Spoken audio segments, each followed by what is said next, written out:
Ladies and gentlemen, boys and girls, welcome to the weekly recap from We Are Soccer.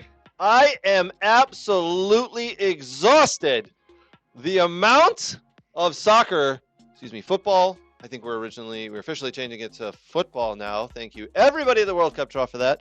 The amount of football that was going on in the last 3 days, I honestly am I don't know how to wrap my brain around it. All right. We had the World Cup draw going on. That whole spectacle, that whole show. Are you kidding me with who was there? The world was watching. Did you watch? 2 hours! No. You didn't watch it? Why? Oh, why God. would anyone watch that? We can talk more about that. We're going to. You know what they I do? watched all 2 hours. Why? We'll get to it. Why? We're going to get to it. Hold your horses. You're going to hold your horses there, Nate. You're going to hold that. All right, World Cup draw happened. Were you not entertained? There was so much going on. We're going to talk about all of that. World Cup games on Saturday and locations got announced. Did you see where your team is playing? Did you see where the U.S. men's national team is playing? We're going to tell you. Oh, and by the way, Saturday, a couple of hours after that happened, Messi played Müller in the MLS Cup. Did you watch that? Oh, my word. Oh, by the way, earlier in the day, EPL kicked off match day 15. Arsenal, top of the table, went down in flames to my Aston Villa. Thank you. What an absolutely wonderful game. If you weren't entertained from that, I don't know what you're watching. The amount of text messages I received out of that game was incredible. And it didn't end there. Are you kidding me? Later in the day, we had Leeds hosting Liverpool. That game's first half was kind of boring. Second half, it kicked off, ended 3-3. Mo Salah went nuclear at the end. Gives us a lot of content to play with there. And we have some big news. The We Are Soccer Christmas party has officially had a date and a location and a place. And oh my God, I can't wait to tell you about it. All right, we got a lot to get to. How's it going? Let's go. Let's jump in. What? And I'm going to give you one opportunity because we're friends. Winner! Who gives a shit about where the ball's been? Yeah, F him. They went from loving this guy, best move ever, to hating him. I think it's the most ridiculous thing in the world. I love it because it tells you how the game was played. There's nowhere for him to go. I think there's one place. You can't do that in the national team. Do I look like I'm freaking kidding? Those things that are absolutely insane. Successful and sexy? No. It wasn't aggravating at times? Yes. Sorry, That's not very fair. It's not about being fair. Welcome to the greatest soccer show ever. All right, welcome in. We got to talk about it. We've got to talk about that noon drawing. It happened on Friday. It lasted 2 hours. The last 15 to 20 minutes is really what you wanted to see with the actual groups, the teams being drawn out and put into groups. We will get to the groups. We will tell you. You obviously probably know where everybody is in what group. Is there a group of death? We're going to talk about that. But were you not entertained with it? Were you not? I mean, come on, Nate. How could you not be? Heidi Klum was there. Kevin Hart was there. Shaquille O'Neal, Tom Brady, Aaron Judge, Wayne Gretzky, Lauren Hill, Robin Williams. Don't care. None of these. Did you say Robin Williams? Wait, hold on. The Village people. Robin Williams is dead. Hold on. Robin Williams is dead. Robbie Williams. Okay. Robbie Williams. Right. Robbie Williams, the singer. Robbie Williams. That's impressive if they got Robin Williams. Yeah, that would be impressive. The Village people were there. I mean, listen. Hold on. I was entertained to a point. Hold on. First thing, I'm doing good. Thanks for asking. Brooks, how are you doing? I'm just so excited with all the soccer. I've been busy. You've been busy? Yeah, watching a lot of soccer and Don't preparing for this combine. But yeah. I'm glad I care. I ask. Yeah. Not just start screaming into the microphone about like stuff that doesn't matter. Yeah. Nothing doesn't matter. We're a soccer show. Let's go. All right, Hey, what happened to your right arm? Tell what? Yeah, Did you fall? you really want to know? Yeah. Did you fall during I have soccer? one of these on my hip and my knee. Yeah? Did someone get your jersey? No. So I tried to go past the defender, and the defender tipped the ball, and I went to dribble the ball, and I ball surfed. I went straight over the ball and like rolled, and then bang, ding, doosh. And after the game, the team. Aren't you glad I asked? After the game, the team we were playing against, they were like, man, and they said something really nice, and I was like, yeah, but I came away with some bumps, bruises, and a really bruised ego after that, and they all left. I just had to calm you down because it sounded like you're going to have a stroke. I'm just About excited. Excited about what? We're 185 Why? Okay, days away from the World Cup. I get that. But here's Okay. the thing. If you watched, I did. my soccer chat group was blowing up the phone. These guys were actually watching this thing. I watched it too. Why? Because I got nothing better to do. No. Surely I turned in for 10 minutes, and I can't remember what they were even talking about because it was so bad that I literally went, well, that's a waste of my life, and turned it back off. I was angry. I'm like, you guys have been sitting through this for like over an hour? Because I did 10 minutes and was done. I did 10 minutes, was done. Here's the thing. You know what's crazy is immediately after the draw, you know what they do?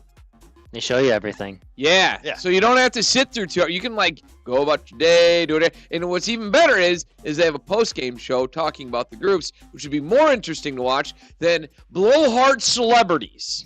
This is like I agree. everyone has to give their speech and have their moment, and none of them matter. Okay. A bunch of people. No, he doesn't. Not in this content at all. It's not hockey. This is not, USA. No. He's also Canadian. Yes. Thank you. He doesn't matter. Either is Shaquille O'Neal. No offense. This is basketball. Yes, Shaquille would be relevant, and I want to hear from him if I was interested in basketball. Yes, Wayne Gretzky would be relevant, and I'd want to hear from him if we were talking hockey. Yeah. When we're talking a sport that probably neither of them know nothing about, I don't want to hear from you. I know. I don't want to hear.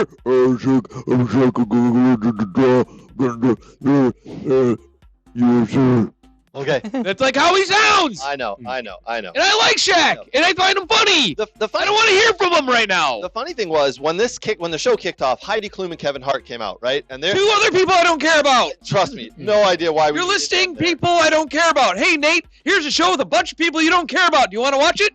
No, but it's about a sport you care about. Well, I care about that, but you have to listen to the insufferableness of people you don't care about droning on and on and on. What if Tom Cruise was there? I would put my head into that door and slam it until I went deaf permanently. The funny thing was when Heidi Klum and Kevin Hart came out, they didn't have the lighting correct, so it was so dark. You're like, Who's what that? is going on here? And then they cut away and they did a interview from some guy who interviewed someone in the crowd. And then they cut back and you're like, oh, they turned the lights on. I can see them. That's great. And then a couple of minutes later, they cut back to the guy in the crowd to do an interview. And then you could hear Kevin Hart and Heidi Klum and an assistant talking in the background because they forgot to turn their mics off. Wow, this is pretty botched. It was freaking terrible. The production was absolutely terrible. Rio Ferdinand then came out and he got upset with the guy out in the crowd asking questions. Imagine if Roy Keane was there.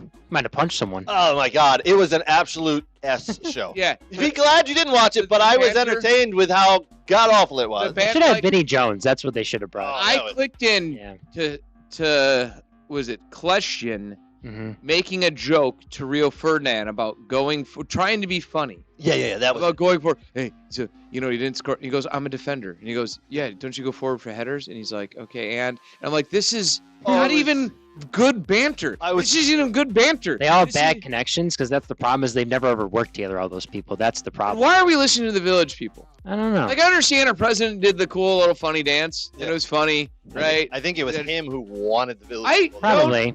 No, you don't have say in this. I'm sorry. No. And that's not a political statement. That's just in general. Any president, all presidents, any from here in the future, don't care what party. Yeah. No. Stop. The whole thing was just terrible, okay? Yeah. FIFA needs to give it up. Just give that up because the only thing we really cared about was the actual draw. Okay.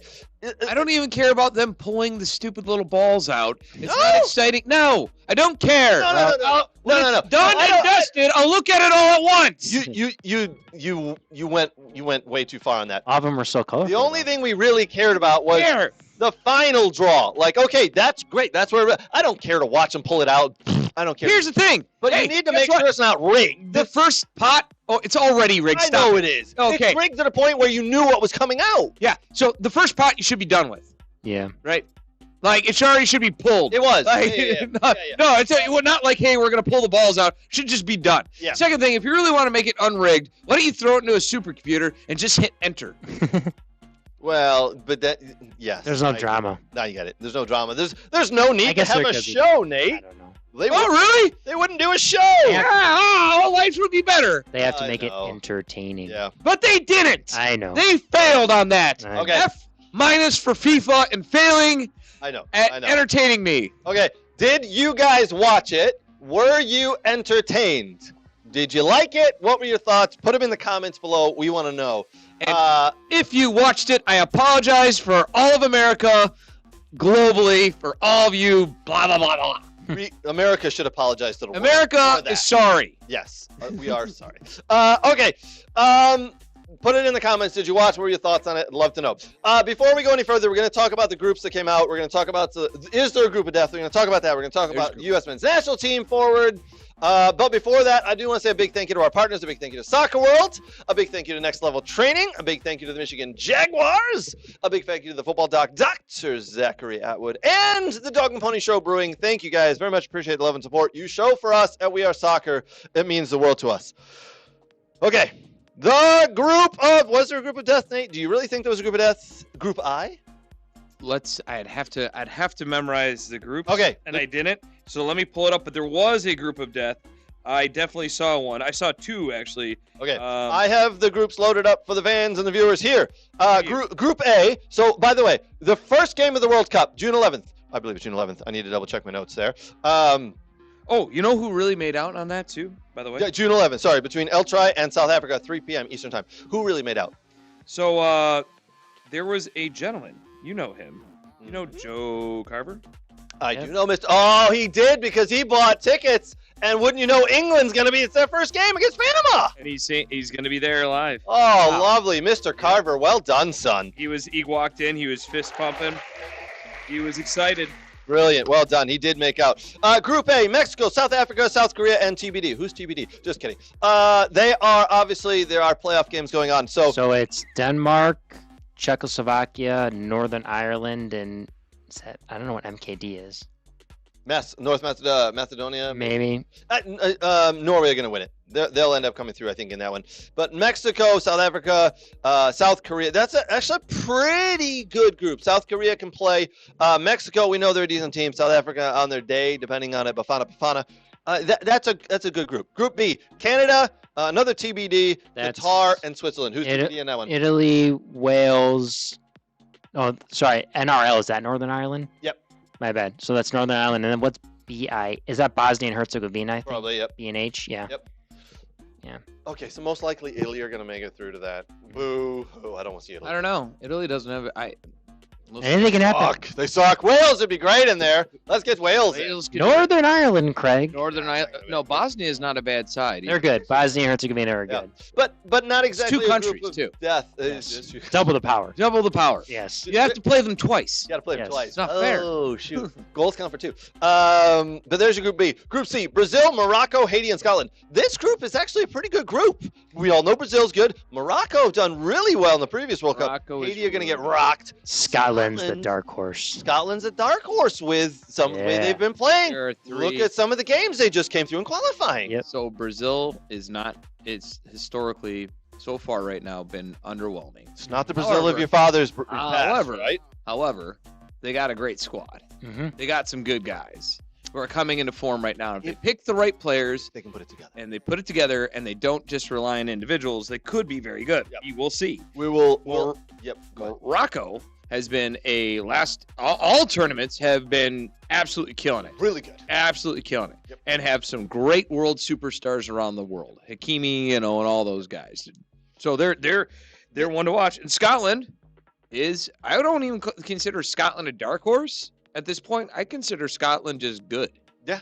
The hard-working, good team who can put the ball in the net and keep it out. You got Mikitomi who's running. McTominay, John McGinn. Yep. Listen, don't count them out. Now, what people may want to remember about this World Cup is 3 out of the 4 teams in each group go through. And don't forget, too, Haiti is a country. Yeah, but I don't think they're. No, they are a country. Yes. Yeah. They're not going to do very well in this World But Cup. they're a country. But they are a country. I just wanted to note that. Well, thank you for letting us know. Don't be hating. Oh, good Lord. Oh, dad. Yeah. One guy's not a dad that we know of in the room is throwing around dad joke. Yeah, exactly. I can hear your eye roll, Nate. My God. All right, moving on. Group D. Here you are, USA, Paraguay, Australia. And I have this one. It's Path C. I brought it up in UEFA. It's for it. Turkey, Romania, Slovakia, and Kosovo. Okay, so out of those four, you gonna got to be think that Turkey. Turkey is going to go through and Turkey are Sorry, good. Turkey A. Turkey A. No, Right. it's Turkey. But this is it. We just played Paraguay and we just played Australia and we beat both of them with our B-ish team. So I think this is a good group to be in. This is a great group to be in. Yes. Yeah. It's one we can win. and be Danny didn't think so, but I think he's very I don't know wrong. who he's looking at. Yeah. Yeah, I don't know either. Because outside of Turkey would be the team that would beat us. I think they're good. Right. I see out of all the European nations that you just named, and Romania is not bad either, but Turkey to me is a team that should win through out of there.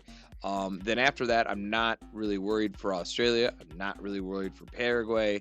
It'd be a neck and neck game against Turkey. So 100% U.S. men's national team should come out winning this group. At the very least, finishing second.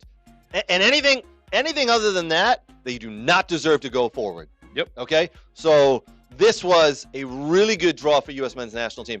We're going to tell you in a little bit what time those games are, what dates those games are, and where they are after we finish with this little segment here. Okay, Group E, Germany, Curacao, Ivory, what? Curacao. Whatever. Curacao not going to matter anymore. They're going home after this group. don't care now. Germany's going to beat the pants off them. Ivory Coast will going to beat them, and Ecuador is going to beat them. That's a They call it a group of death. really good group for Germany. Ivory Coast is probably the toughest team in there. Germany's going to walk through these teams. Germany's going to go unbeaten and going to give up no goals in this. There could not have been a better group for Germany to beat. Curacao, it may not be Germany, but I think they will surprisingly give one of those teams a game. And They're still going to finish Hold fourth. on. Name a player on Curacao. They always compete well, and a lot of them play because Curacao is a Dutch colony. A lot of them play in the Netherlands in the first and second division. I was actually going to just challenge you to ask where on a map is Curacao? Oh, dang, he got that one. But I know it is a Dutch colony and that they have passports into the Netherlands, so a lot of them do play in the Netherlands. a lot Dutch of colony players. where? Where is it by? I don't know. Exactly. But Anyway, I know that, okay? They're going to get the pants beat I'm off impressed them. that you knew it was a Dutch colony, though. It is. I actually give you a lot. Hey, I did some scouting work, and I was looking at players in the Dutch league, and I was like, oh, they're like dual nationals between Curacao and the Netherlands, and I'm like, oh, this is interesting. So what do you do on your spare time, Brooks? Yeah. Look at players in the Curacao League and in the Netherlands. Problem with that statement. Watch some there- Polish soccer to see how good it is. You know, Problem with that statement is I don't value the Dutch league as that much better than MLS. no, but they have played in higher soccer than you think. I will say that. If you don't know, You just said the word of the day. I don't know. Anyway. MLS. I don't know. Anyway, moving on. So Germany going to walk it. Congratulations, Germany. You came out with probably the easiest group in the entire freaking. Absolutely. I mean, you couldn't get any easier. All right, moving on to Group F. At Netherlands, Japan, I have this one. Tunisia, and to be determined. Who's the TBD there, Brooks? So that one is going to be Ukraine, Sweden, Poland, or Albania. That could be a very interesting group. Oh, those are four really good teams. Yes. Either any of those going in Yes. there. Albania's tough. Sweden are good. Who was the other one? Poland and Ukraine. Any one of those teams are going to fit in there. That group is actually Tunisia. That's close to a group of death. Yes. Tunisia are decent. We'll give them that. Japan, we know how good they are. We just seen them beat U.S. men's national team in two international breaks ago. And Netherlands, top team in the world, one of them. We beat Japan. Didn't they beat us? No, we beat them. Was it 2-0? Yes. But It was a Japan is also very good in tournaments. They're a very good side. Netherlands is They solid. didn't. That was their C team, I think they brought. It was You our are C correct. team too. So It was our B team. No, I'm just whatever. kidding. Anyway, but that's a good group. That is a pretty good group. All right, Group G: Belgium, Egypt, Iran, New Zealand. Belgium are going to walk this group. Belgium. so. You don't think so? Nope. Oh, who's going to give Belgium a run for their Egypt. money? Oh, I can see that. Egypt. why? Because they have good players that you're failing to recognize. Their best player is like Omar aging Mamouche. out. Omar Mamouche is their best player now. Yeah, you may be right. You may be right there. I just don't see Belgium losing to Egypt. I just don't see it. New Zealand and Iran are nothing. Can we make a bet? Yeah, let's do it. Okay. This On the bet board. This We Are Soccer Bet of the Day is brought to you by Michigan Jaguars. Michigan Jaguars. Wait, no. Wait, kids No. use soccer. Yeah, That's you not a can't good one. use, No. Football doc? Yeah, football doc, because NLT can't be affiliated with that. Or Dog and Pony. Yeah, Dog and Pony is a Dog good and one. Pony. Dog and Dog and Pony. This- Because we can buy a beer at Dog and Pony. The Boom. loser buys beers. Yeah. Boom. All right, This what are we gotta betting? What are we betting? A beer at Dog and Pony. Yeah, but what? Like the game? What? You think Belgium Egypt beats Belgium. Egypt? Egypt beats Belgium. Wow. Put your money where your mouth is. I will. Egypt beats Belgium. You heard it here. If Egypt, if No, Belgium, win Egypt beats Belgium. if Belgium beat Egypt, you're gonna buy me a beer. I'm gonna tell you right now. If Egypt beat Belgium, I'm buying you 3 beers. When Egypt beats Belgium, I would All right. like 1 beer and a public apology on We Are Soccer. Dude, I will give you that. Oh, public you will. apology, yes. I'm calling Egypt right now. Wow. If Ed wins, you have to buy him one of those Egypt fruity gonna finish slushies. First in that. I group. didn't say they're going to finish first. I said they would beat Belgium. Now you're changing that. Okay, all right, but I just And I assumed with said they're gonna Iran get- and New Zealand. Well, then they might tie against Iran because that's a cultural thing. And New Zealand they'll beat, and Belgium, that could be their only loss. Wow. Okay. I'm saying I don't think Belgium's just going to walk away in this group. I think Write that Egypt one down, is going to be given trouble. okay. When do they play them in the group? I don't even know. Is it the first game? I've got it. I don't know what day, but we'll Well, I get just it. mean like is it the first game, the second game, the third game. First game. I think that's first game. There you Belgium. go. Game. I like my chances even better. Yeah. I like my chances even better. Oh baby, let's go. Nah, there's no way. There's no way. All right. Yeah, there's a way. I don't think it's gonna happen, but I like the bet. I like the confidence you have in Egypt. I love it. Okay, moving on. Group H: Spain, Cape Verde. Even though Yeah. it says Cabo Verde on the screen here. By the way, Cape Verde. Yeah. Verde means green in Spanish. Yes. Okay. That's all you The got. Green Cape. The green cape. Huh? And I like Verde salsa. Moving on. Okay, moving on. Spain. It says Cabo Verde, but Cape Verde. Saudi Arabia and Uruguay. Spain are gonna walk. That's an interesting group because Saudi Arabia upset Argentina in the last First one. game of the World Cup last year. Yeah. Last one. Yes. So I don't think that's going to happen again. I think Spain is going to win handily, but I do think the Spain-Uruguay game Uruguay is going to be very entertaining and fun to watch. I agree, I'm not saying that Uruguay is going to win. but it'll be. They're gonna be entertaining. super I think it's gonna physical be with Spain. Very entertaining. Yeah. I think it's Okay. it's going to be a very interesting matchup. Yeah, If they were a you- tough one for I'm us when we excited played to them. see Yeah. that. If you had to pick 1 through 4, you're probably picking Spain 1. Spain is a long, big one. Number And then 2 is Uruguay. And Uruguay. then Saudi Saudi Arabia will Arabia. get out. Yeah. Okay. By the way, now you're reaching my group of death. Group I. Yeah. My group of death as well. Yeah. France, Senegal, Here we go. Norway, and TBD. Who's TBD? It's either Bolivia, Suriname, or Iraq. Okay, all 3 of those teams get killed by these other teams. I think Iraq isn't a bad team. Iraq could do something. You're right. But Norway and France And Senegal? Senegal did not Senegal. lose a match in qualifying. Now in 7-3. in 2002, I believe it was, France lost in the first game to Senegal. Mhm. Senegal can upset teams here and there. Yep. So this is, in my opinion, the group of death. Norway didn't lose any games. Erling Senegal Haaland, Norway. Senegal didn't lose any games. France, I don't think. I'm going to double I think they I think lost. Erling Haaland's out for just wants to make a statement with Norway, and I feel like it's, Oh, he- it's going to be rather interesting. It is going to be fun to watch him. Like on when the they play world stage. France, it's going to be interesting. Mhm. He plays a lot against a lot of those guys. That might be the last game of that group. You The also last got- game of the group could be Norway you also versus got- France. Yeah. Some good Norway players outside of him. Odegaard's on that team. Yep. Yeah. Yeah. Yep. So you got some Young guys. You got some it's a decent team. Yeah. It's a decent team. Yeah. Group of death. They're experiencing right now their generational talent. Yep. Yes. Brooks, is that your group of death? I don't know if they're. Yeah, probably. I would say that one. And then who's the wild card in that one? Sorry again. So it's Iraq, Suriname, and Bolivia. I think Iraq comes out of that pathway. Yeah. But that makes it interesting too. That's an interesting fourth team because they can give someone a game. They're not easy to they're beat. gonna get smacked. They're gonna get smacked. Iraq will give people a game, but no, they'll lose. All right, moving on to Group Say that J. What? You say that now. Would you like to make a dog and pony show bet? Nah, with that one. Not with that one. Yeah. Moving on to the next one. Yeah. Maybe another one. There's too many A's in this group. Too many what? A's. Too many A's. Argentina, Algeria, Austria, and Jordan. A guy named Jordan. A guy named Jordan.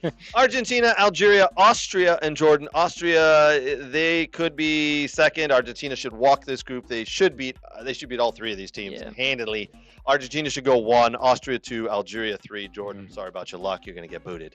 Sorry, that is a weak group, and Argentina should be very happy with that. Yeah. They may have to play all their starters, to be honest with you, with a lot of those games. Maybe against Algeria, but they probably don't have to. They can mix things up. And really, they can kind of keep their like a Messi. They can keep him healthy until really the knockout. Play him for 60 minutes, pull him out.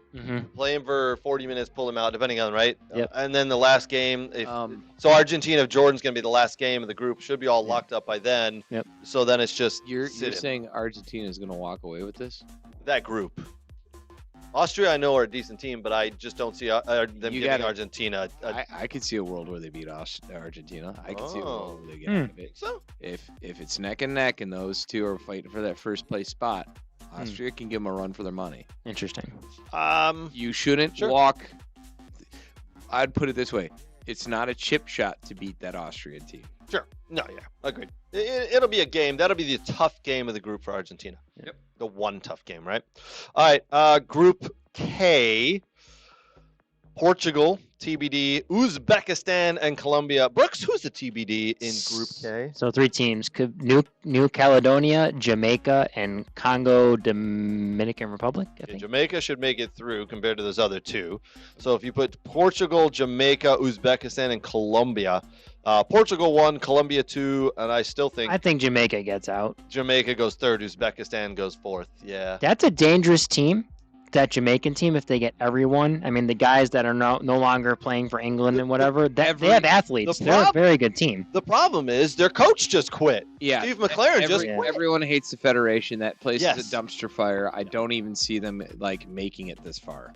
I think they make it in just based on some of the talents they have. See, but you need to wrap it up, and you have players who aren't showing up because they hate the Federation. Yeah. We've seen that for the last couple of years. Leon Bailey, when he was at Villa, decided not to go back and play for Jamaica several times because the Federation wasn't paying them properly. Money was disappearing, and they were I still think with the other teams that are in that playoff, Jamaica should get through. Anyway, so Portugal should walk. Portugal's not losing a game. Right. 100%. They may not even give up a goal. Portugal is my dark horse that could win it all. Win it all? Like Colombia will give them a good game. Colombia's a decent team, but God, Portugal is just so good. In a world. James Rodriguez.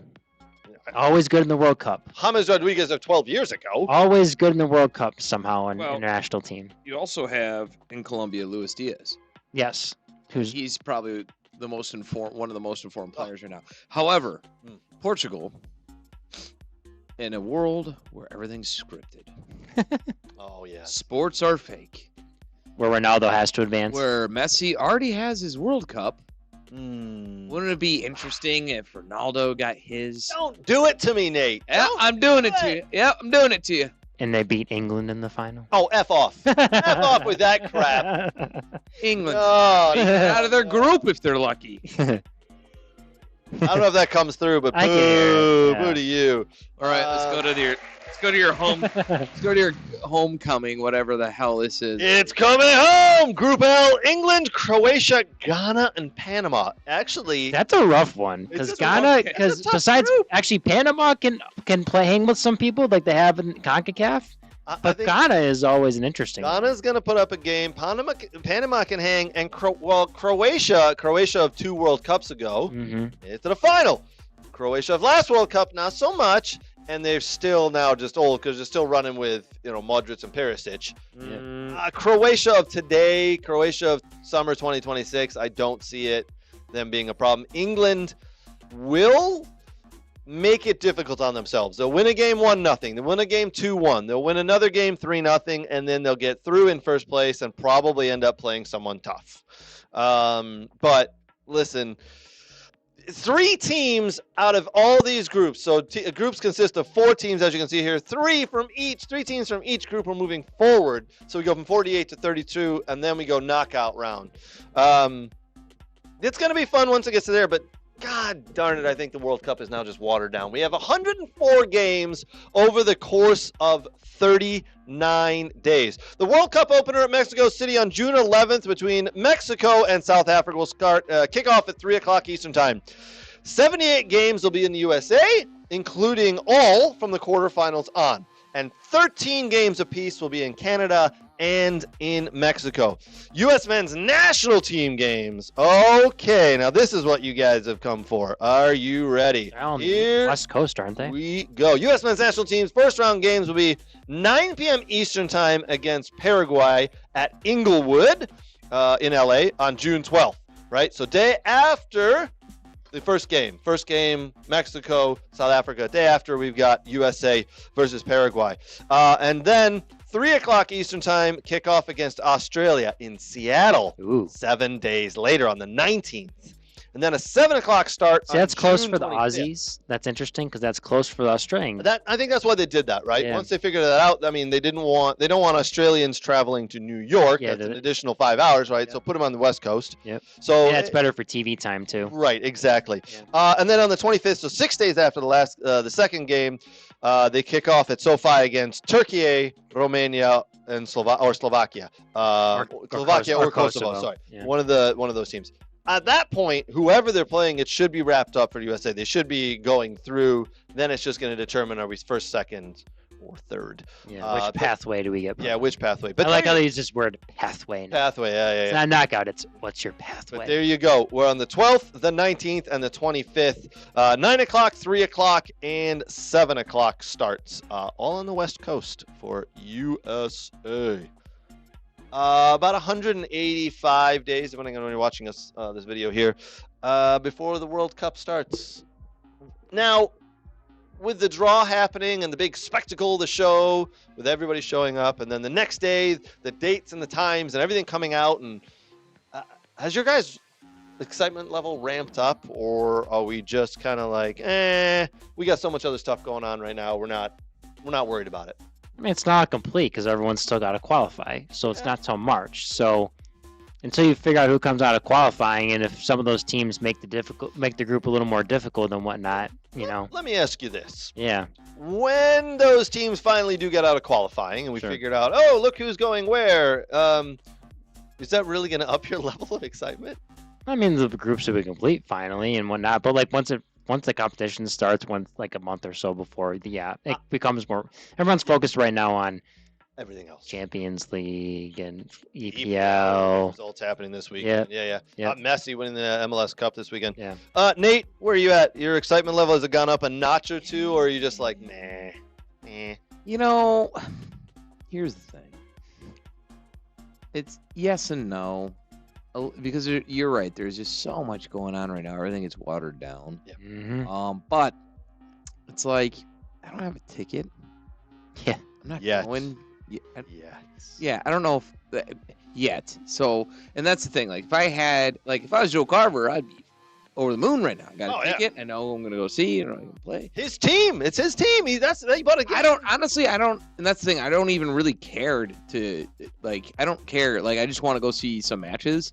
Like, I don't care who it is. Same. I'm not like chasing Germany or I'll go see Uzbekistan versus whoever. Like Suriname. Sure, they're gonna make it through. Honestly, I'd be cool with that. To me, that'd be fun. I just want to go to a game or two, or 3. Like, it doesn't really matter to me. Okay. Probably no one that's close to us. But your excitement level right now is just like here. When it kicks off, it's gonna be here. You're like, hell yeah, let's go. When I can figure out how to get tickets to the games, then I'll go to them. All right. Well, and then I'll be excited because I'll have tickets. I'm Right now, everything's so like lock and key, and it's like, oh, enter this raffle or draw, and like I don't even know how to. Like I'm just staring at a computer and crying, and that's just a Tuesday afternoon for you. yeah. I'm about the same. Like, once it gets closer. Once we get our press passes, Yeah, that's true. Yeah. We are soccer press passes. Lawless, look it up. I almost texted him during the when he was giving out his prediction, and one of the things he said before the draw. Don't text me. Yeah. Well, one of the things he said live on the air was, "Hey, one of the really strong teams right now is England, and it's gonna suck if they come here and win the World Cup." He's like, 250 years after we became a country away from England, and they come back here and win the World Cup on our soil. Yeah, that'd be ironic, wouldn't it? He's like, it'd be irony right there. He said that, but he's Yeah. like, they are really strong. They're a really strong team right now, with a German leading the way. It's okay. They will bottle this. They will bottle it most. Want to know why? It'll be Germany that wins it. Ooh.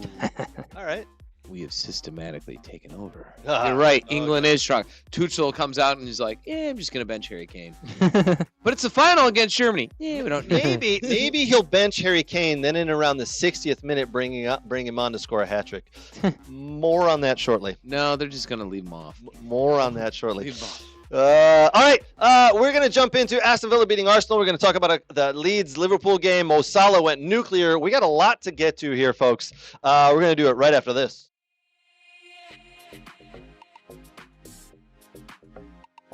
Hi, Brooks. We're at our favorite store, Soccer World in Rochester. We're just going to do some light shopping. Nothing big.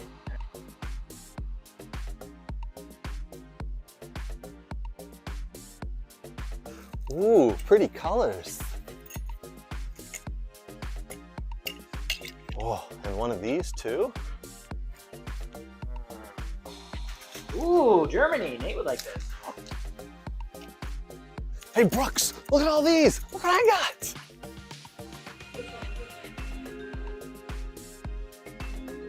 Club America. Ooh. Wow, that's not MLS. Cool. Socks? No.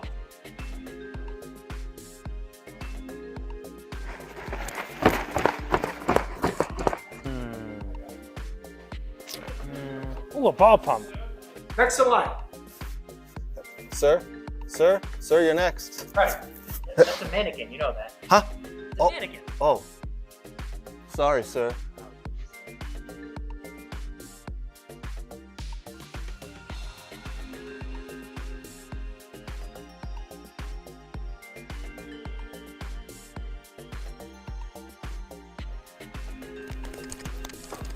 Hug, what are you doing?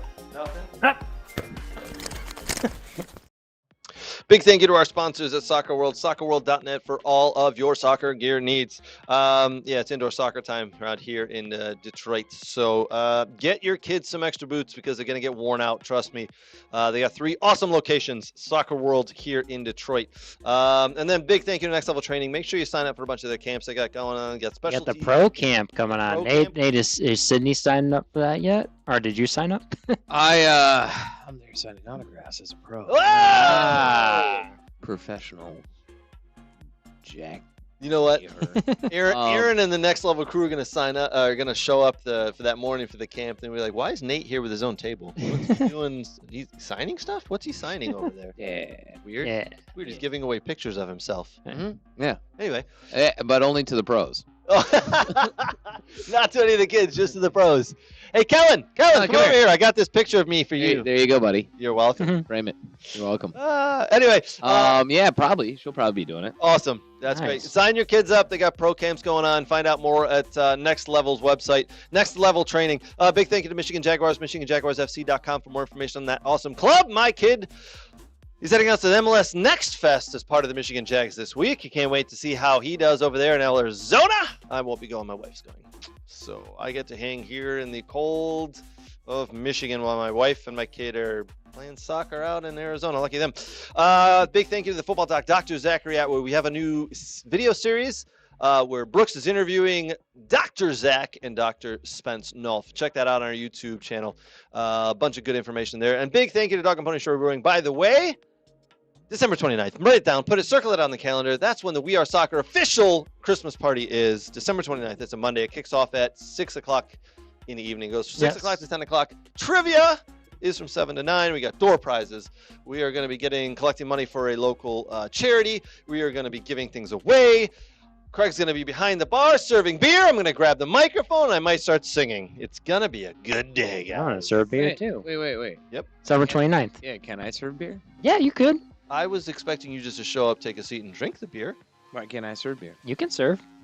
You want to do some work? You can serve me beer. Yeah, let's.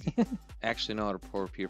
Yeah, I know. I've Everybody. been international. You know what? International. I'm gonna substitute Brooks out from pouring beer for you because I want to learn how to pour you beer. need to learn how to pour it. So it can't Yeah. be that difficult for someone to teach me. Ooh, you just insulted Nate.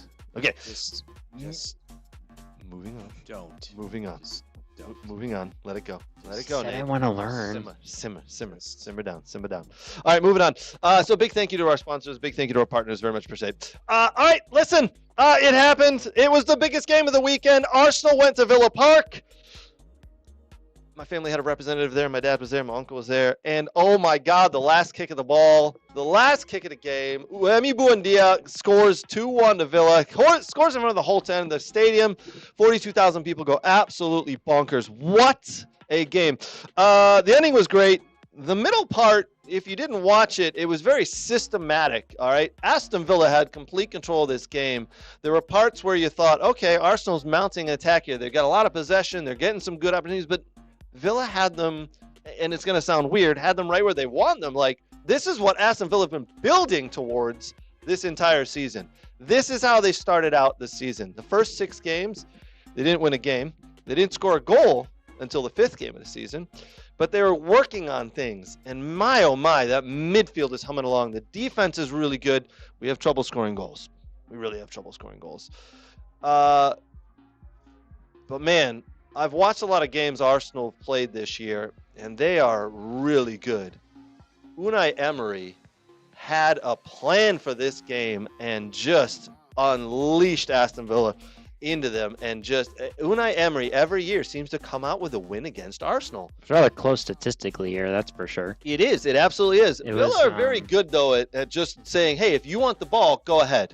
Go ahead. Actually, had 40. Give me the stats, bro. He had 47% of the possession. That's not bad. At home, though, a lot of people would say at home you should have more possession. Yeah. But Villa are very good at just saying, if you've got possession, as long as it's in those areas that you can't hurt us, we're good with it. Give me some of those stats. Expected goals, 2.16 for Villa versus 1.92 for Arsenal. Thank you. Total shots, both had 15 apiece. Mhm. Shots on target, actually, Arsenal had more, 9, and then 6 for Villa. Okay. Yep.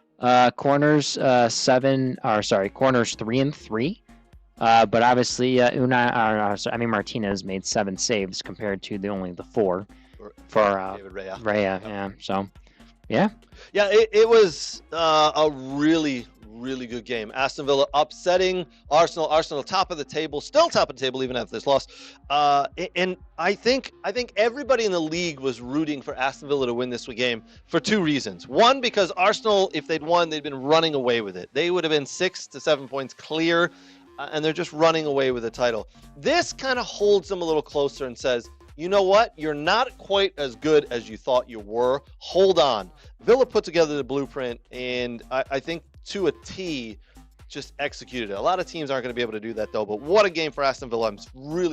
It set my weekend up, as you could tell. But what a weekend I've had for football. Spurs dominated Brentford. Spurs 2, Brentford 0. Spurs finally seemed to turn it around. They played very well. Could have had a couple more goals. Brentford not looking good at the moment. They started out strong this season. Kind of gone downhill a little bit. Spurs look like they'll put it back together. It's going to be a tough season for them. It's going to be up and down. Now, Spurs' coach Thomas Frank came from Brentford, so he may have had a clue of how to go ahead and the weaknesses of some of the players on the field because he, managed them for so long. Burnley 1, Newcastle 2. Was really hoping for a draw here, Burnley. was really hoping for a draw here. Keep Newcastle down, but Newcastle get all 3 points. They move away there, move up into the top half of the table. Man City 3, Sunderland 0. Yeah. Brooks, It's okay. Happens. Is this the start of the downfall? Well, they said they delayed the AFCON stuff, so the qualifiers, so like they'll have them for a little bit. They'll have majority of their players for a couple of extra games here. It happens, Craig. There's a loss here and there, but if you stay in the top 10, that's not bad, honestly.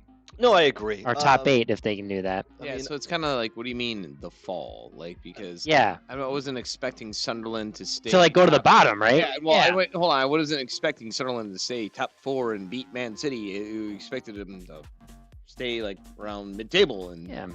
Well, I think a lot of people. The fall I'm referring to. They were in the top 4 at one point, and they've kind of fallen out of the top 4. I think that's what. The fall I'm referring to being similar is to Nottingham Forest last year. Nottingham Forest were in 2nd and 3rd last year, the entire season, and then with 5 games left, it just went. And they ended up in 8th. What did they do? That was a little sound thing that we have on here. Don't ask me to push that button again. One more time. But they fell off a little Can you get bit, it one right? more time, please? What that sound of falling off sound? Just out of curiosity, what did it sound? We need to record Craig doing that. We do need to record. If you're falling off, what sound would you make? Let me see. This Find one. that button. No, that's not it. Just out of curiosity, when you were falling on that ball, what sound? When I fell in the ball, it went. They did. They made that sound. I thought it was. And then I did this afterwards.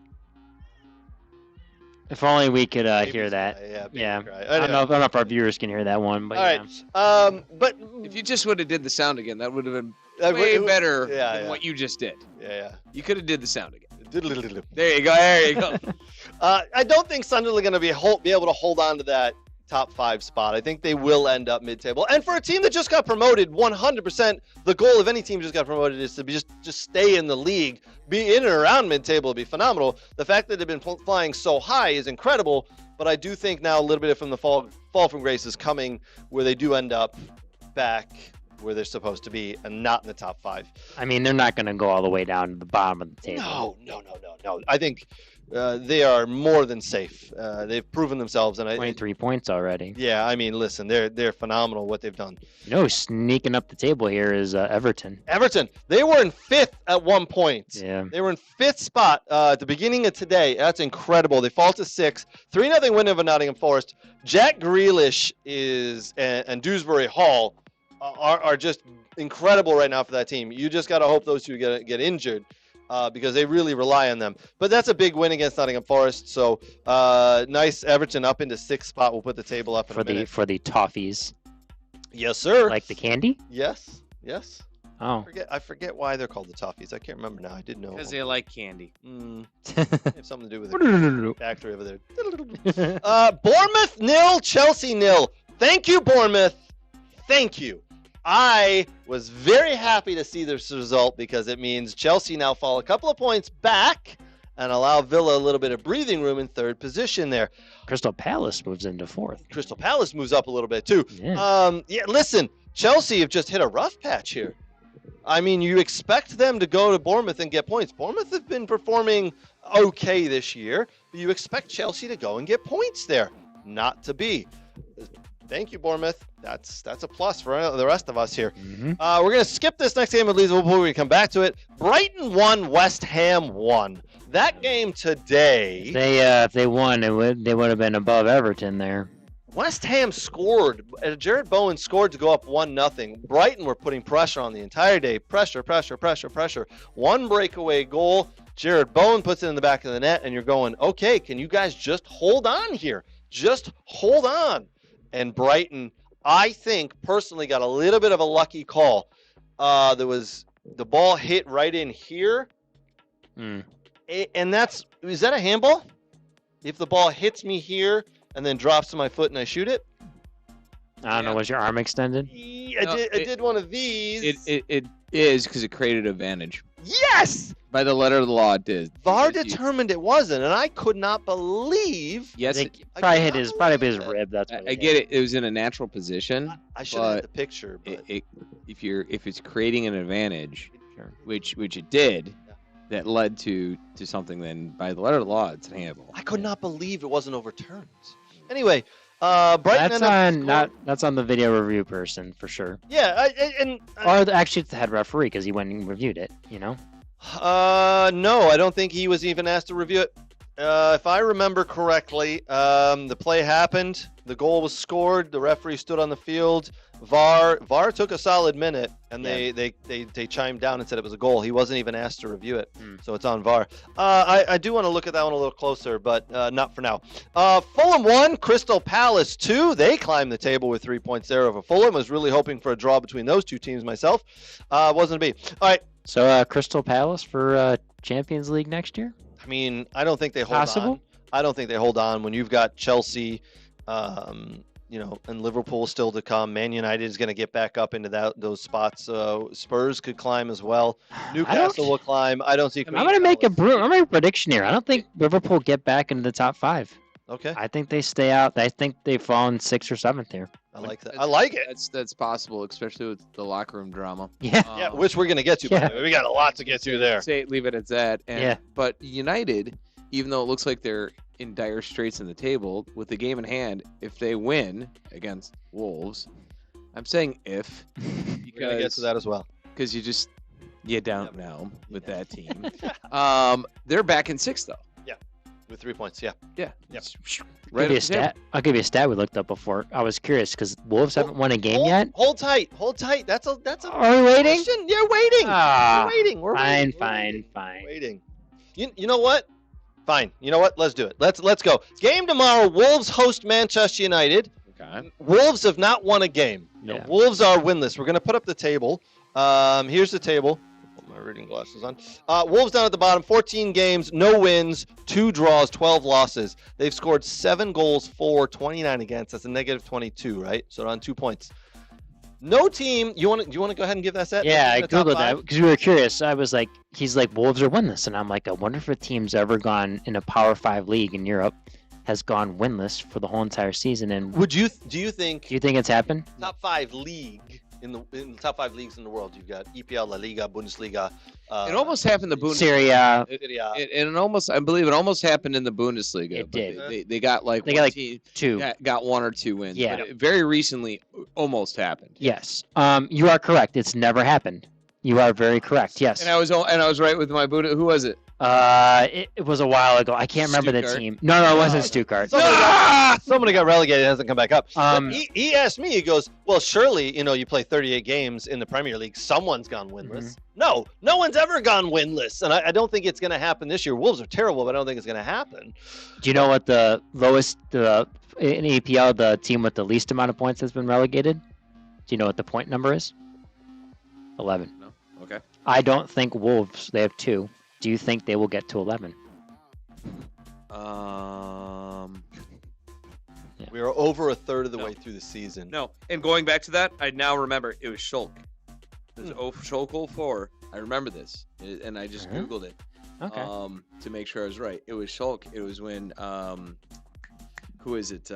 Winston McKennie was on the team. Oh, when they were that Weston bad. McKennie was on that team? Yeah, they were horrible. It was like that a good year before, a decent year, then they just dropped off. And it was a COVID year. And Yeah. They did. That was the first time they ever got relegated, and they That was a had dumpster fire. nobody Yeah. to play. Yeah. So I do Knock remember my water that. over. All right, but hold on, Nate. Okay, so back to Wolves. Yeah. Wolves haven't won a game all year. They are not going to go unbeaten. I'm sorry, they're not going to go. They're not going to. I told Craig anything can happen. They are not going to go through the season winless. Okay, it's not going to happen. Why It do is you- absolutely not going why? to happen. They are terrible. They will win Why? one game. I'm telling you, Why do you think that? If I they get to watched- January and have nothing to play they are for, bad. and they sell even more players. They are bad. To prepare for Yes, championship. the inevitable. Yes. They are Yes. bad. I watched them play against Villa. They played Villa very tough. Okay, they played at home against Villa. They played It's a very rivalry game. Yes, it is. I agree.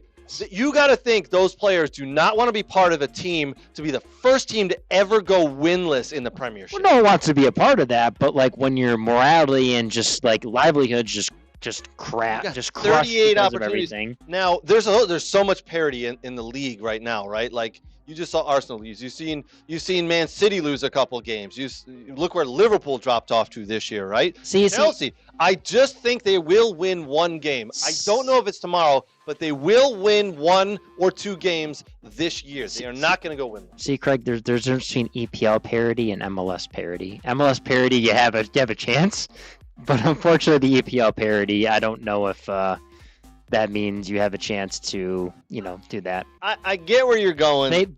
Does every team play a tough game in the EPL? Yes. But I think when your morality is just crushed, and if it says by January you haven't won anything, what do you have to play for? Okay, why are we so fixated on this now? It's just interesting. Is tomorrow going to be their first win? No. Okay. Like there's like worse teams in United. Yes. Oh yeah. Oh yeah. Yeah.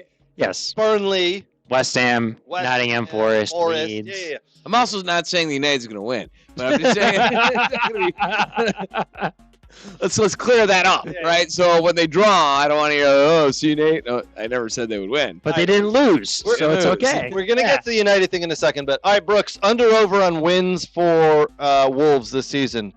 2. Under or over? Under. 2. Under. I'm going to go with I'm going to go with they win 2 or more. I'm going to go under, and they go. Fine. Over/under for 11. You want to put it at 11 for? That's the least amount of. That's the least amount of points. I don't want to bet on the points because I don't know about the draws, but they'll get 2 wins. They'll get a minimum of 2 wins, in my opinion. I think they don't win more than 2 games, and they don't get to 11 points. I mean, look at the teams in the league at the bottom right now. Burnley, West Ham, Nottingham Forest, Leeds, Fulham, Brentford. And Brentford are on 19 points with 6 wins, 1 draw, 8 losses out of 14 games. So, and they're in 14th. I just think they will scrape out a win or 2 here or there. But okay. I don't know. It'll be big news when they win a game. That's it will be. We'll celebrate it completely. Yeah, all right. I won't care. No, I didn't think you will. Wolves tomorrow at home against Manchester United. There you go. Manchester United in 12th. If they win on 22 points, if they win, that'll be 25 points. That's a huge jump, by the way. They will go all the way up into 6th. Yeah. They'll be tied for 5th, but fall to 6th on goal difference unless they absolutely smash 9 past Wolves tomorrow, which Wolves are terrible. That could happen, but that's a huge thing. I think Manchester United down in 12th right now is interesting, and if they win, getting up into 6th, that really will help them. I think if they don't pick up all 3 points tomorrow, Manchester United could deflate. Wow. It could unravel the season because think of the last couple of games, losing to Everton, 10-man Everton at home, and then you go to Wolves, who haven't won a game, and you didn't get all 3 points there. It could unravel for Man United at that point. But then you pick up 3 points, and all of a sudden they're flying again. Yeah, I don't think it matters. Yao Gomes is also out that game. So. What? For Wolves? Yeah, so they're like one of their best center defensive midfielders. Which they'll get rid of him at some point, right? You just better hope the Wolves don't go down to 10 men in the first 10 minutes. Yeah. It doesn't matter. Yeah. Anyway, interesting game. 3 o'clock kickoff tomorrow, I think. 2:45, 3 o'clock Eastern time. Yeah. We'll see what happens there. Yeah. So how much in trouble is Liverpool? Okay. Because we want to talk about. He had some thoughts on that. Let's get to Liverpool. Leeds 3, Liverpool 3. The second half of this game was incredible. I was texting with several group texts in this. It was just back and forth. Liverpool go up 2-0, and you're thinking, okay, Arne Slot has figured it out. He's put the team out there. No Mo Salah, no Isak. The leading goal scorers from last year, number 1 and number 2, by the way, in the league, are sitting on the bench, and they're winning 2-0 against Leeds. Newly promoted Leeds, I get it. But maybe they figured it out. They're looking like they're pretty good. And then all of a sudden, Ibrahim Konate says, hold on! Hold on! I want to throw a wrench in here. And I'm going to trip this guy, Ganato, for no reason! And there you go. There's a penalty. And then all of a sudden the ball ends out of Megan, and it's 2-2. And then Dominic Soboslai on the right-hand side pops up and scores a sensational goal. It looked so simple. But he busted his butt, got up there, took a touch, hit the ball, and put it in the side netting. Goalie didn't stand a chance. Really nice goal from a guy who can play anywhere on the field. Been playing right back, been playing center mid. He played on the right wing, scored a nice goal. 3-2 Liverpool, and you're thinking, you know what? Okay, well, that was fun. Just Leeds. Yep. Good job, man. And then all of a sudden, Leeds pop up and score a goal, and you're like, what just happened? What in the world just happened here? And then you're like, wow, that was great. This is Liverpool's dumpster fire of a season. Mhm. And then, oh my word, afterwards, Mo Salah decides to give a 7.5-minute interview. Trouble is That's not... long for like England. Usually it's always like 2 minutes or It's less. long, Yeah. and it's Mo Salah, which means it's super long because he doesn't give a lot of interviews. Yep. He only gives interviews when he's super happy because he's like beating scoring records or there's issues. So in an explosive 7.5-minute interview on Saturday evening, the Egyptian international admitted his relationship with head coach Arne Slot has broken down. His relationship, and he said he is being scapegoated as a problem for the Premier League champions. He said, and I quote, "I could not believe I am sitting on the bench for 90 minutes. That's the third time. It's the first time in my career, I think. Very disappointed. Done so much for this club over the years, especially last season. It seems like the club has thrown me under the bus. That's how I feel." I think he's going through this has never happened to me before, and he's playing the victim game. Hey, remember what I said it was a bad idea extending his contract? I said that too. I think we all, And for Van Dijk, I think all three of us did. I think we all We said had it. some people that we knew were Liverpool supporters that said this is a great idea, and I think all three of us were like, nope. So bad idea extending him to 2 years. Bad idea extending Virgil van Dijk to 2 years because he looks like he's lost his legs. And the 4 words, Brooks, the 4 words the no footballer ever wants to hear. His legs have gone. Mm-hmm. These two have lost not only a step, they've lost 2 steps. And Virgil van Dijk, I feel a little bit bad for him because he's got a new white right winger, he's got a new left winger. Oh, and by the way, he has to play alongside Ibrahim Konate, who keeps making these dumb errors. So he's like, new guy, dumb guy, new guy. Holy crap, I can't be everywhere, and my legs have gone. Liverpool are in trouble. Liverpool Plus are his in goalkeeper. real trouble. I mean, Allison hasn't been there, though. Allison was injured for a little bit. He hasn't been great. Nate, Liverpool are in trouble. They're in real trouble, man. On a positive note, Ekitike looks great. Thank you, Bundesliga. Ekitike looks all right. Is Wirtz still having issues? Florian Wirtz is having a lot of issues, but he's playing because- better. I've watched some of the performances. They're better. Because Slot doesn't know what he's doing. Right. And once he put in Soberschlei and Gravenbach and Ekitike and guys who like Work hard and play hard, Yeah. he didn't look bad in that game now, did he? Nope. No. Ekitike, wanna know why he 35 million, is holding a 150 million pound striker on the bench. Isak. They never should have bought Isak. I agree. 100% agree. Because It makes sense. Ekitike was doing fine. Yep. And yeah, why they went and got Isak when Ekitike was doing fine makes no. What if they sell Isak at some point? Oh, I mean, you can't now. All right. What if someone's dumb enough to pay more for him? Because like, I do. If I was Ekitike, I would ask for a. I know Saudi league. I wouldn't. I would because he's playing, he's starting. He's holding the other guy on the bench How long do until you it think changes around. How long do you think they're gonna hold him on the bench for the amount of money you paid for him? I would ask for a move. I will give Slot. I will Correct. give Arne Slot credit Yes. for benching In the Mo Premier- Salah and benching Isak, who are just not up to performance In the Premier League, I would say go ahead and move me to another team because of Yep. you bought the city. You Yep. know, Maybe. All right, hold on. I want to finish one thing real quick. Mo Salah had a couple of other things to say. He said, quote, "Someone wants me to get all the blame. The club promised me a lot in the summer. Now I'm on the bench, so they can say I can say they haven't kept their promises. I used to have a good relationship with Slot. Now we don't have any relationship, and I don't know why. Seems like someone does not want me in the club." Okay, I will tell you right now, the club, I don't think the club is going to promise you starts and a certain amount of minutes. Like, I just don't it's in see your that happening. contract. You can put that in a contract if you want. But there's usually, if you have so many starts, you will get X dollars. Correct. Right? You hit a Sure. an amount, you get extra money. And we've all seen players who you're like, well, wait a minute, he's playing really good. Why is he not playing today? Why is he not starting, right? And you're like, oh, there's a contract issue, whatever it is. I am wondering if this re-signing of Van Dijk and Salah was not Slot's decision, but the club's decision to do that. I wonder if they jumped him on this one. He's like, well, I can't do this. I can't go against the guys that helped me win last year. While I can understand the question, I can also say Mo Salah hasn't been good enough. And the spot he deserves is on the bench. Agreed. He has not been good enough. Virgil van Dijk has not been good enough, but I just don't think they have anybody else to put in there. No, they. So I give Arne Slot credit for benching Mo Salah. I give him credit for benching Isak. I don't think he has any clue as his best team at the moment. I don't think he has any clue how to motivate these guys at the moment. This is a huge issue. It's what I go back to saying when I evaluate scout players. What happens when your speed's gone? What else can you do?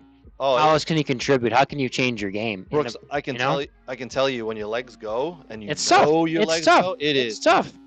It's tough. But how do you still maintain something and adjust yourself to still be a starter? Because listen, he can still score goals if he gets set up in the right position. I mean, you lay one off, he hits one first time. I mean, he's scored goals like that before. He can only hit them with his left foot. I know. That's the problem, too. He doesn't have a right foot, and that's rough. Right foot, yeah. Right. So what do? Play him as a double 10? I don't know if he's good enough to play as a double 10. That's the thing, because he's a now winger. So I just don't think he's good enough, man. Yeah, it's rough. What do you do with Mo Salah? Sell him. Sell him to the Saudis. That's it. That's the only thing you have. And now Isak. he's talking about it. He says he's intimating that he wants to leave in January. Mm-hmm. If a Saudi club comes in with any offer, anything, you sell him. I have heard rumors that San Diego and MLS would be interested in him. Nate, what are your thoughts on that? Sure, I guess, but I think he would probably, because he's from Egypt. That's where he. Yep. Yeah, he's from that area. I think he would probably want to go back to that area. To be honest. Sure. With you. Close to home. And you'd make more money. I would say you'd probably He would. 10 times the amount of money you'd make in MLS. Make more money. So I think for him, the Saudi league. Yep. Just like Benzema, the Saudi league made a lot more sense. So that's where I'd see him, Saudi league. And I think they were offering him stuff too. Now the problem is, now they know that he's a problem. Yep. Or they're telling him, listen, go ahead and put some things out there. Let's get you sold in the summer. You're not happy. We can see you're not happy. Go ahead and put some interviews out there and let's get you moved. Normally, you don't do what he did unless you have an escape plan and you're trying to force something to happen. Yep. Most guys usually stay pretty quiet. Yeah. So he normally does, unless he's super happy or super unhappy. But normally you don't do that type of thing unless you already have a plan B and you're forcing something to happen. Yeah. Is he playing with Egypt this World Cup? Oh yeah. Yeah. Oh, he's going to AFCON, by the way. He should have kept his mouth shut for one more week. One more week, then he disappears and goes plays Egypt in the Africa Cup of Nations, right? Where he plays six games and potentially will be there for 6 weeks.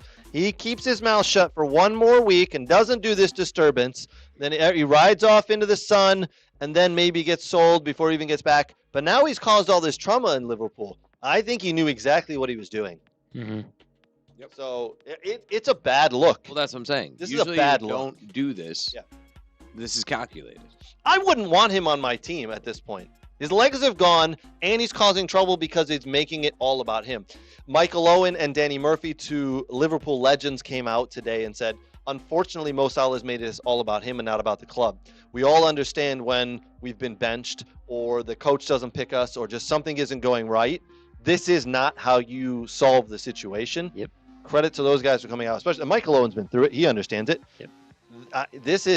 He's a troublemaker. At this point, his legs are gone. He's a troublemaker. Disappear off to the Saudi League. Play against Ronaldo. Have fun. See you later. Mm-hmm. Brooks, I think that's going to wrap us up for the Liverpool piece there and the Mo Salah piece. I do want to ask you a question, Brooks. Yeah. If he did come to the MLS, how do you think he would do? Do you think he failed like Messi failed? What? I had to bring it up. Come on. Right. I had to bring it up. He'd sell jerseys. I think He he'd would- sell he would jerseys sell and people jerseys. would come watch him play. Well, Lionel Messi went into the MLS Cup yesterday. MLS Cup 2025, played against Thomas Müller. Thomas Müller didn't really have much of an influence on that game, in my opinion. It was a rough one, Wait. honestly. Wait. Oh. There's a song. Oh, Yeah, you skipped the song, Craig. Oh, I'm sorry. We gotta do the MLS song.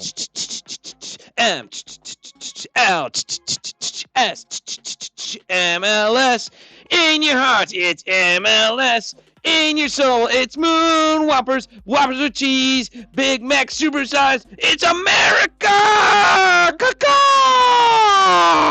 Caw-caw! The cacao is Nice. eagle. Yeah. Because it's America. Because America. America. Except In Canada, where they have a couple teams. or Miami, who played not one single American in their starting lineup. Wait, is that true? No, Ian Frey's domestic. I'm And same with the graphic right now. Noah Allen's domestic. He's dual citizen. I'm looking at the graphic right now. They're all from South America. Noah Allen's the dual citizen. He started at center back for them. He's been from their academy. So yeah. He's a dual Okay, citizen. we'll give you a half point there. Half point. Dual citizen. No, he was born in America, but his parents are dual citizens. I think it's somewhere in South America. All I want right. to say, but he's been with the U.S. youth national teams, Okay. and I know who We'll represents. give it with one. All right, but yesterday down in Miami, it was Lionel Messi versus Thomas Müller. It was Inter Miami versus Vancouver. Listen, the game was actually a decent game, and Vancouver tied the game up late on and could have gone ahead. They hit the post. They hit the double post. You don't often see a double post hit. No. Before Miami exploded. Listen, in if the back of the net. that first goal, if that wasn't an own goal, listen, credit. There's a great pass from Messi. Credit to Messi, but obviously the furthest outside back kept the player on, and that's what happened. But he had to recover. Then the outside back that kept the guy on recovered, and it goes off his leg and into the goal. Like if that doesn't happen, what we're talking about here. And then unfortunately, Kubas turns the ball over and makes a silly decision in the second half. And that leads to a goal there. And then once that kind of happened, it was just like, I don't know if they were going to come back and win, but it was just mistakes, two silly mistakes. If they played a better game than that, I think it would have been more interesting, to be honest with It you. was written in the stars, Brooks. I don't know Yeah, it's about rigged. that. Yeah. He's rigged. Yeah. Well, it doesn't really matter. Here's why it doesn't matter. The only important thing is that Canada lost. I wanted Vancouver to win. I don't care. Because Canada has their own league. Vancouver, you can go play in the Canadian League. The CPO? We are the MLS. The MLS stands for America. America. America League Soccer. America League Soccer. America League. Do you know what's interesting with them is I read Messi League. with that franchise ownership as well is that if they don't figure out the situation with getting a stadium there, they could move. Ooh. And it's like Phoenix. I saw Detroit could be in the possible Ooh, market. I like all Indianapolis, Let's do it. Let's do it. Move to Detroit. Move to America. Yeah. And then I will root for you. And keep the name, too. But you're not. Detroit Whitecaps. I like. Let's the go. Indiana Whitecaps. I'm in. Phoenix All right. Whitecaps. Phoenix, we're there. I don't care. Phoenix Whitecaps because of the snowy mountains in Phoenix, Arizona. All of them. Oh, the snowy mountains. And bring Müller with you. Yes. All right. I would He's take a a Thomas national- Müller in Michigan. in Oh, my Detroit. God, yes. I would go watch a lot of those games. We have. I think he'd like it multiple- here. Yeah, we have. We have like golf courses. Bosch. There's Yeah. Bosch. That's a German company. Yeah, Conti's here. That's a German company. We have German expats. we do. Yeah. Doesn't he like the golf too? I don't know. Don't care. Yeah, There's also, He's very good at golf. there's also a German restaurant, authentic German restaurant. That's not too bad in Ann Arbor. You can eat there. We Yeah. got it all for you, Mr. Mueller. We do. Mr. Mueller. And he can be on our show too. We're not far from all those. We're not. Let me ask you, Brooks, 9-hour plane ride back to Germany. Yes. were you impressed with the game? Were you entertained by it? Did you think it was a good representation of the league? And because this, I hate to tell you this, but this is probably going to be the most watched MLS Cup that we've had because Messi was playing and Müller was playing. So you had a lot of countries watching from around the world. Was this a good representation I of thought MLS? Miami didn't show up soft. I thought they were very physical, which was very important because of Vancouver's going to be physical. Vancouver did not play a good game, so there was probably not a good representation of that club, unfortunately. I think they're much better than that. But you could see in the second half how Miami's age crushes them, and that's why I think, like, it was a good send off for Busquets and Alba. Like, awesome. That's how they finished their career and whatever they decide to do, whether they want to be a part of the club or go do their own stuff or whatever. But it's just an indication that, like, with Messi, and they did get younger players, but they can't go and, like, and don't get me wrong, Rio DePaul was a good acquisition for them because he scored one of the goals and he's helped them. But they need to find guys that aren't 34, 35, you know what I'm saying? They need to find guys that are like 27, 28 that want to come here and live in Miami and play for them. Now they have that opportunity because Jordi Alba's retiring, Luis Suarez is retiring, and Busquets is retiring. Yeah, that was their money. Last games. They all ended up on wins. Yeah. Congratulations. What great careers they've had. Yeah. They're riding off into the sunset, and now Messi needs to entice younger friends to come and help him. Yes. Because he needs more friends to help him there. Yes, So- because that's going to be their thing. Is like, see now the question is, I think David Beckham won 2 back-to-back He did. with the Galaxy. Yes, with 2011, 2012. Yes. So now the question is, like, can they do that? And then because Messi extended 2 years, right? He extended 3 years. 3. So the question is now is like, can you win another one, and then can you win another one after that? Like, now we're talking about, like, can we get to top MLS club history here? You know what I mean? What, legend status or Yeah, like, listen, everyone knows the Galaxy for winning championships. They haven't been great lately, but like the Galaxy are a well-known club. Obviously, you have the Revs have been really good, DC United, like the original ones, right? Yeah. That have won championships, but like that's where Beckham and that ownership group want to get now. Like, they're going to build that stadium. They're finally getting that over the line. They started building it, and it's going to be a very nice new stadium. And like before the game, Beckham was just talking about the project of how long this has been and everything. But, that's just where, that's the next step for them. Like, can they be on that level? I would say with the Messi experiment, with Beckham and how they view it, is that I don't think it's successful if you don't win more than a few MLS Cups, to be honest with you, with Messi and some other people. I think that's how people will look at it, to be honest with you. You ultimately, because of the amount of money and what they've brought in here, need to see a dynasty happen, which is 2 to 3 MLS Cups and more. And winning other trophies, keep them with CONCACAF Champions Cup, get them through that. Like, if they do that and they establish themselves like that, I mean, you can consider that potential era, the short era, whatever, could be, one of the best MLS clubs, around that in the history of the league. So, but MLS wants that too, because they want Messi in finals, because they want people to watch. Well, you know what I mean? Messi in finals means. But also at some point they need to understand. Listen, Miami was better in that game. They finished their chances. Yeah. Vancouver left the door open for them, unfortunately. And again, that's not an accurate representation of what the Whitecaps are as a team, because I've seen them play a lot. And listen, they beat Miami twice in CONCACAF Champions Cup, and they won at Chase Bank Stadium. So they show them they can do it. But you want to see a final where it's like down to the wire, like kind of Philly and LAFC a couple years ago after COVID. Oh, yeah, what a great game that was. With some PKs and that was Bale's send off and then the goalkeeper had injured and all that. Like, you want to see some epic MLS Cup where it's Messi, maybe it's not Müller, but it's Messi against Salah or Messi against, some other big name, and you know what I mean? And that's what you want to see, right? That's what the league wants. That's what they know it's going to be good. Heck, it's free on Apple TV now. They're starting to show it on Fox more now. So, Yeah. I thought it was a good representation. I thought the soccer was good. There was a lot of action. There was some control. I thought it was good, but whatever. Congratulations to Messi, his friends, as they ride off into the sunset there. Mm-hmm. And now MLS goes on a hiatus. They go on their break.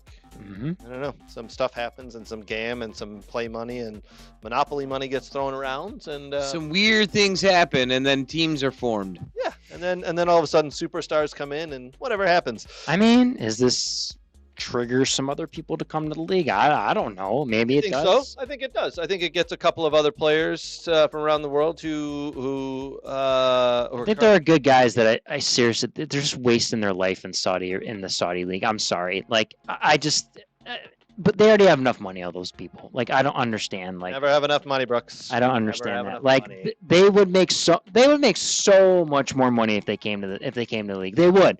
The how many sponsorships do you would get, which is in the local area, just to I can tell advertise? you right now, any big Depending player, on the city you were in. I can tell you right now, any player who is going to play in Saudi Arabia is on so much money that you don't even know about.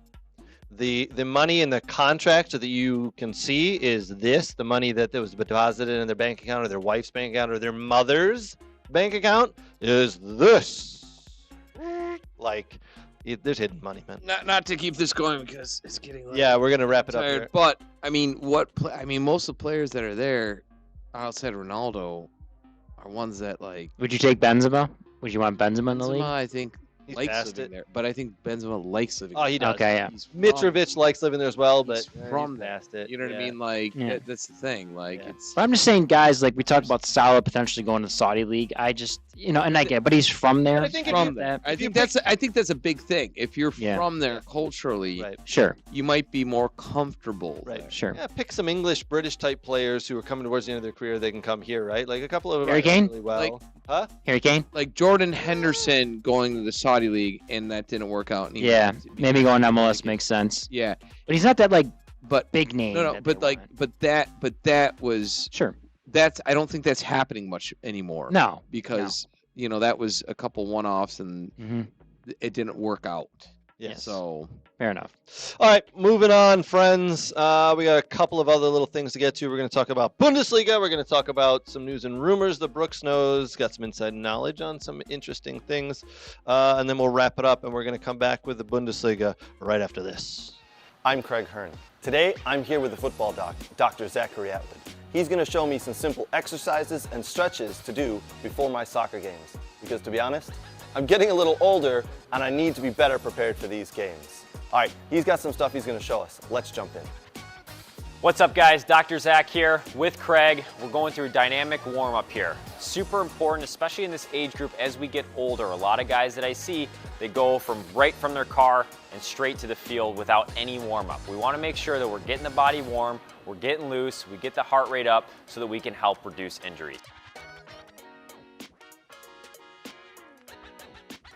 All right, guys, so I've got Craig currently doing some grass sweeps. He's doing a Frankenstein stretch, and he's also going through some pogos right now. Whoa, Craig, what the hell?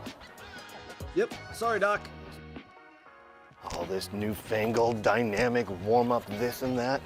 What was wrong with my old warm-up? Oh, yeah, the doc was right. Definitely need the new warm-up. Oh, good Lord.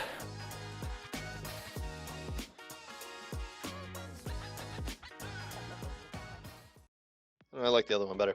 All right, thank you to our big, huge, awesome friend. He's muscular and very good at soccer, Dr. Zach. Big thank you to him. If you are injured or if you're looking to do some baseline testing, hit up the football doc, Dr. Zachary Atwood. All right, it is that time where we talk about the Bundesliga. Nate, what do you got for Bundesliga chat time? it's gonna be rapid fire. So Bundesliga.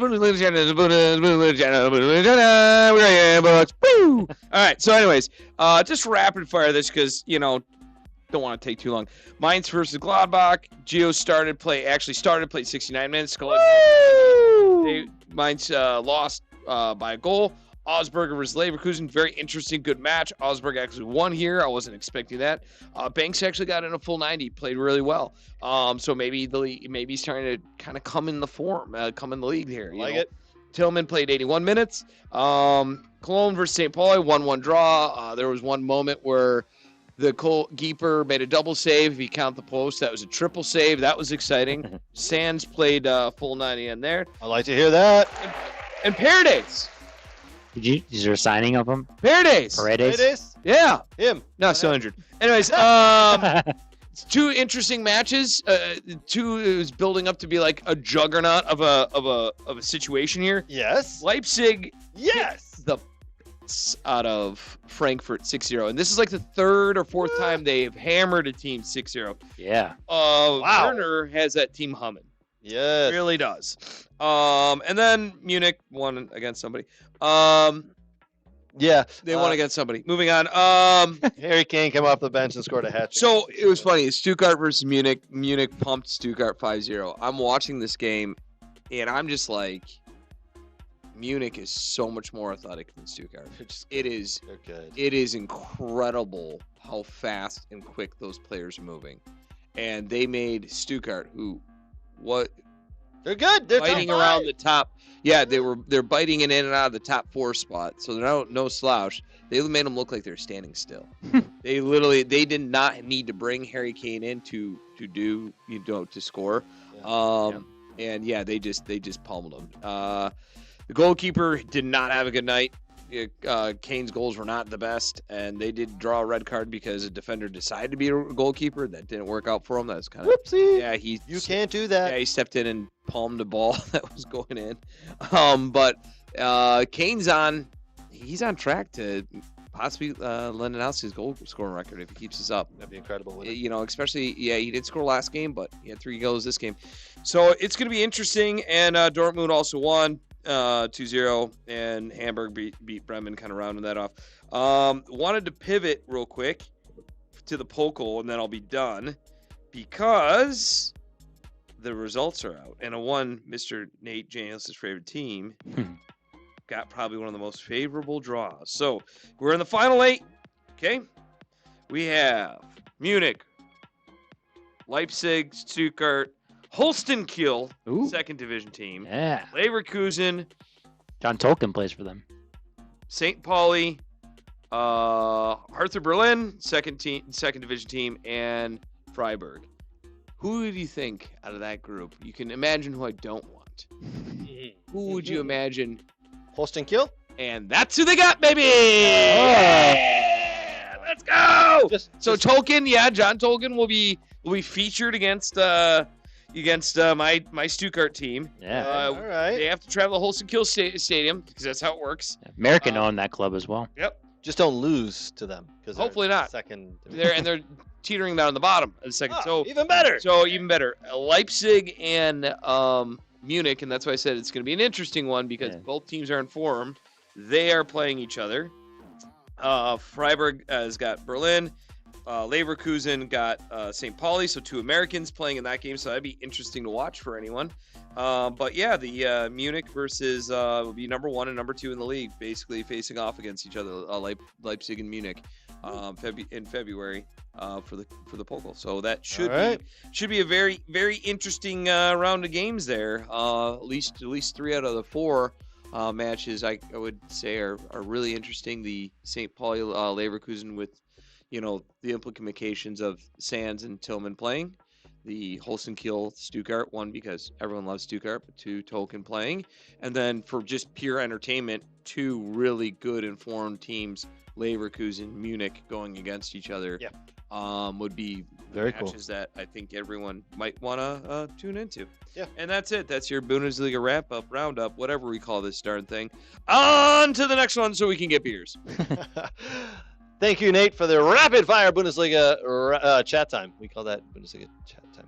All right, Brooks, you had some interesting news you're going to finish us up with here. Yeah. You've been talking to some of your peeps. Brooks is a very well-connected fellow. And with burner accounts, too. Burner accounts. Yeah, like BX, Gunner, McGunner, Schnoopy Doop, whatever it is, 85. He's been talking to a lot of his peeps out there, and you've got some interesting news for a U.S. men's national team player. Yeah. What you got, Brooks? Yeah, so there was a on Yahoo Sports, there was an article that, former, obviously ex-Liverpool star and then former U.S. men's national team goalkeeper Brad Friedel was like, Inter Milan, we don't know if Jan Sommer is going to return because his contract ends at the end of the season. So he's like, maybe this could be an interesting spot. And he named one guy on the young goalkeeper on the U.S. men's national team. It was not Matt Freese or Turner. It was one Chris Brady, who we've interviewed before. Yes, we have interviewed. He was an awesome young man, by the way. Yes. Very respectful. Chris Great Brady interview. do what now? So there's he said it'd be interesting if maybe Inter Milan picked up Chris Brady, and I can confirm from people that I know inside the game that could be a possible move for the young American goalkeeper that's with the Chicago Fire right now. That would be a great move for the young man. Now, you are normally ultra critical of players going from MLS to wherever. So I'm fine with that one. I'm looking at the roster right now. So Jan Sommer's 36. And then Joseph Martinez, they're not in this article I'm reading right now from Yahoo. There's doubts that remain if they want to resign the guy. Maybe he's asking for too much money at that age of 27. The other goalkeepers are 32, then they have an 18-year-old, and the 32-year-old and 18-year-old have not seen any time, and they have a 20-year-old that hasn't seen any time as well. So it could be an interesting move. He's a proven starter in MLS. I think Italy is a good move for him because it's somewhere where he could play. Is it too big of a club, though? That is one of the biggest clubs in Italy and in the world, Inter Milan. The pressure that comes with that. Yep. You know? You've seen a lot of Americans be successful in that league, though. And maybe the Italians are starting to like how the Americans play. And Chris has gotten better with his feet. He's a big shot stopper, which when Jan Sommer is, he's huge, and he's a big shot stopper as well. So. All right, well, that's news and the rumors there. We'll keep an eye on it. We'll see if he makes his move out to Italy in the Serie A. Yeah. All right, last piece of the week here is last piece of the show is our idiot of the week. Nate, you picked our idiot of the week. Tell us about this guy. Who's the guy I pick again? Oh, good Lord. We need like a song for this one too. Idiot of the week. How stupid are you? Idiot of the week. I think you just said it. Lucas Perez. Lucas Perez. Yes. So there was a couple runners. I was actually looking it up in a minute. I didn't write it down. I picked Lucas Perez in the of the Burnley team, and the reason for that, and he beat out my Stuttgart handball because I mean.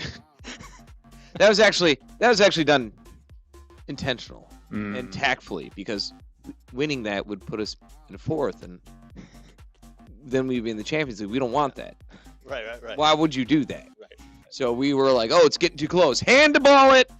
We decided to lose that game. So why did you pick Lucas Perez, though? I mean, first Premier League start of the year for the young man, coming out excited, get totally beat, and decided to whack a guy's legs out, drawing an instant red card and ejection from the match. Because he went dog-so. Oh, yes. Of an obvious goal scored. Oh, yes. And at the time, it was 0-1.